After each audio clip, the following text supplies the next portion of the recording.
Bəzən abituriyentlərimiz uzlaşma əlaqəsi ilə qrammatik normanı qarışdırırlar. Gəlin bu videozaqda mən sizə uzlaşma əlaqəsi haqqında ən vacib məqamları deyim. Yadda saxlamalıyıq ki, söhbət əgər uzlaşma əlaqəsindən gedirsə, mübtəda cəmdədirsə, xəbərdə cəmdə olmalıdır. Uzlaşma əlaqəsindən söhbət gedirsə. Uşaqlar oynayırlar. Düzdür? Bəli. Quzular mələşir yox. Quzular mələşirlər. Yəni fərq etmir. İnsan olsun, canlı olsun, cansız olsun, heyvan olsun, nə olur olsun. Mübtəda cəmdədirsə, xəbərdə cəmdə. Yarpaqlar tökülür yox. Nə olmalıdır? Yarpaqlar tökülürlər. Fərqi yoxdur. İnsan olsun, heyvan olsun və ya da cansız olsun. Mübtəda cəmdədirsə, xəbər cəmdədir. Mübtəda təkdədirsə, xəbər təkdədir. Bu uzlaşma əlaqəsinin göstəricisidir, uzlaşma əlaqəsinin tələbidir. Bunu yadda saxlamayırıq. Növbəti bir şey, yadda saxlayırıq gəlir.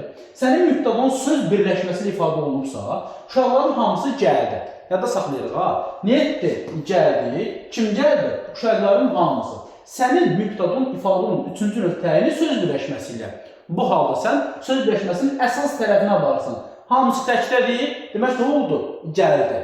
Əgər ikinci tərəf, əsas tərəf cəmdə olsaydı, mən bura gəldilər yazardım. Yadda saxlayırıq. Söz birləşməsinin ifadə olunur mübtədanın biz əsas tərəfinə baxmalıyıq. Təkdədirsə, təkdə. Cəmdədirsə, cəmdə. Digər halları da mütləq yadda saxlayın ki, imtahanda sizin qarşınıza çıxa bilər. Diqqətinizə görə təşəkkür edirəm.